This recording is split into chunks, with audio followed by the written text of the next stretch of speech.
Yo, Elliot, what happens when a mighty man finds himself down in the dumps and he can't seem to get out? Yo, Elliot!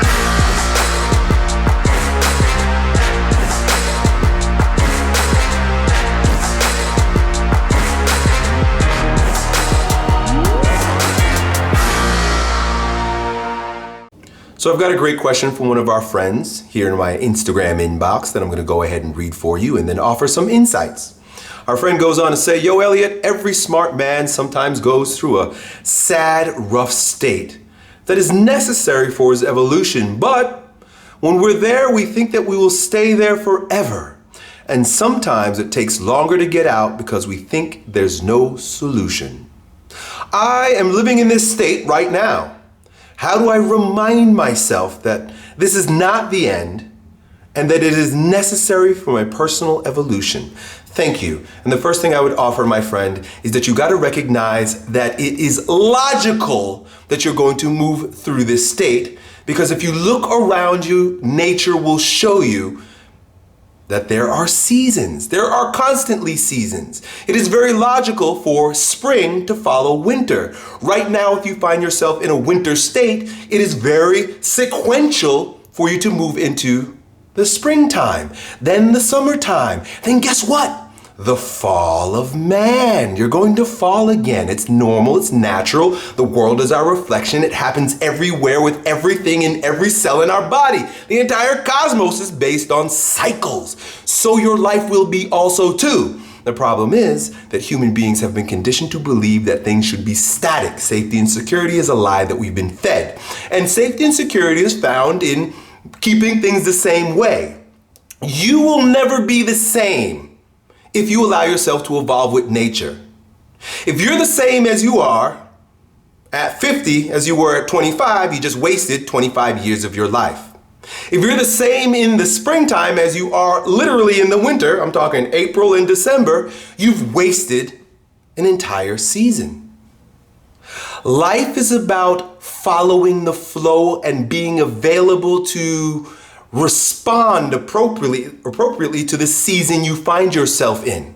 So the very first thing that you've got to recognize and accept and allow to help you, because when we ride the seasons, it doesn't get in our way. It actually helps us. Imagine people who are afraid of the winter time. They would really miss out on all the skiing that's available in that cold. They'd miss out on the hot cocoa. They'd be so focused on when's the sun and heat coming back that they'd never have an opportunity to celebrate the cold, the renewal, the going in. The whole winter time is about going in. If you look at the trees aren't green and vibrant and shouting out and reaching for the sun all year long. What does it do? It recedes. It goes into its core. It depresses, if you will, right?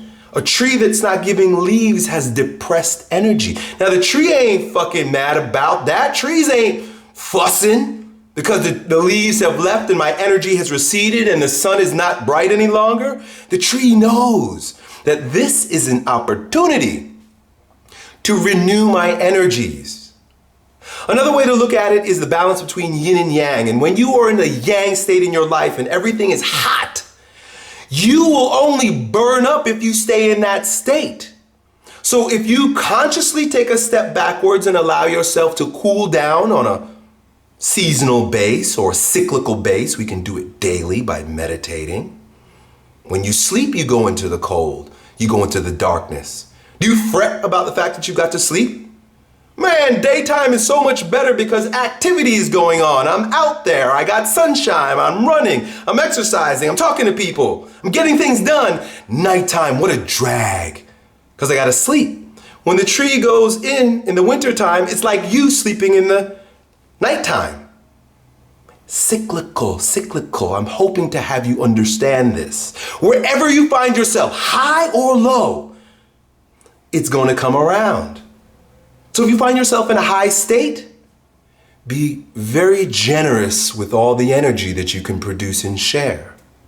If you find yourself in a low state, be very grateful for your ability to recover, rejuvenate, and then be reborn. Right? We just had Easter. That's what Easter's all about. The coming back from the dead. Jesus rose from the dead. You rise from the dead. The trees rise from the dead. The sun rises from the dead. Everything that rises falls. Everything that falls bounces back up. It will always be this way because it's physics, folks. Now, you can get that through your logical brain, right? I mean, there's nothing illogical about that. That's very black and white.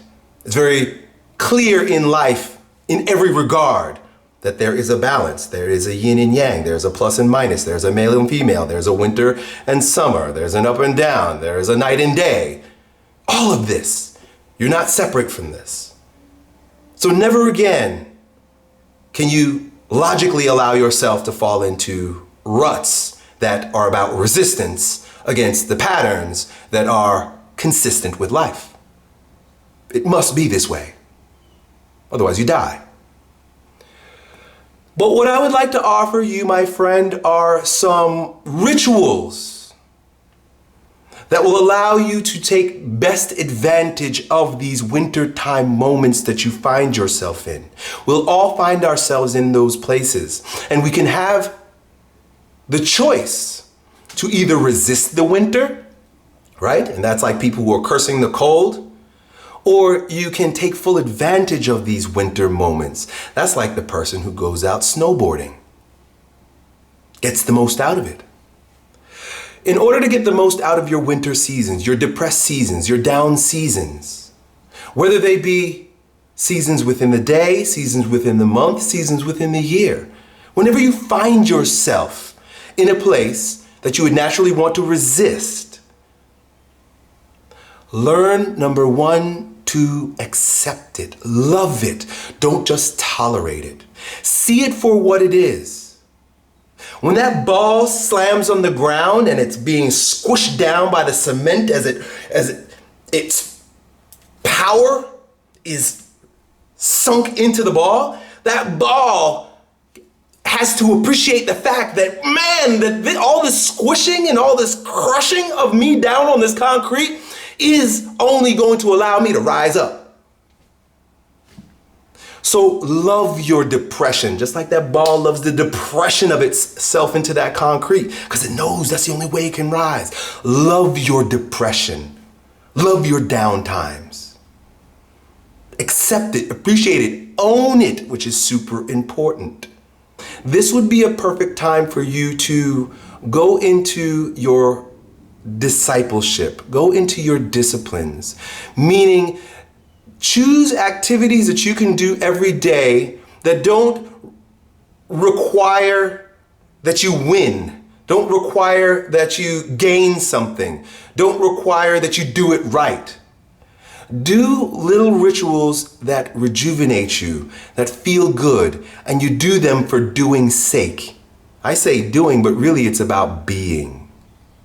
This would be a wonderful time to begin meditation for meditation's sake, not for enlightenment. See, a lot of times we go into these yin rituals, these intuitive rituals, in order to gain something, but then we miss the point. Meditate for the sake of meditation. Meditate in celebration of your depression. Meditate in celebration of the winter time. Meditate so that you can simply be. When you resist the winter lasts longer. I could tell you that from experience. When you resist the cycles and the patterns last longer because you're interrupting, you're interfering. When you meditate, it's like you get out the way. I'm going to let this winter happen. Why do you think certain animals hibernate in the winter? Because all they're gonna do is get in the fucking way. They realize, hey, I spent all that time eating. Think about a bear. I spent all that time eating food. Now it's wintertime, I'm gonna crawl into my cave and I'm just gonna be. I'm just gonna chill. Now I get it, we live in a world where they don't give you room to chill like that. The only time that you get off is in the summertime if you're in school, right? And it's hot and you wanna go outside. But you create this for yourself by honoring other cooling rituals. Like, for example, when you're depressed, you're probably going to be more tired. That would be a wonderful time to invest in a hammock. Take naps. Take little naps. Sleep a little bit more. It's okay. You see? It's all right not to be a winner, an extrovert, out there killing it and crushing it and getting it and doing it all the time. It's okay to take a nap. It's okay to put on classical music or something soft. It's okay to fill your home with things that smell good. Light some incense, light some candles. Care for yourself. Love yourself. That's number 2. Love yourself just as you are. This is your opportunity to move from the head into your heart. That's really what it's all about. When that tree goes from extroversion in the summertime, right? It's reaching. Think up. It's up in its head. It's out there. It's getting it and it's doing it. But when the energy sinks, where does it go? Into the unconscious, into the earth, into the heart, into the intuitive, into the instinctual. So when I say breathe into your balls, I'm talking about getting out of the neurotic reaching that we're always doing and sinking into the pleasurable being that's always available to us. I think it's important for you guys to know that the being state is your sovereign state, is your king state. When we're doing, we're being warriors, and that's okay and that's cool and that should be a part of our equilibrium. When we're thinking, we're being wizards. When we're feeling, we're being lovers. All 3 of those things happen to be very extroverted in ways. Warriors going out there, your magician is thinking about things and calculating, your lover is feeling himself and feeling herself too, but your being state is your stillness state. It is your stopping state. It is your presence state. So my man, I offer you this. Allow your winter to nourish your king. Allow the being to nourish your doing season. And remember, all of that is possible only if we're loving ourselves. Done.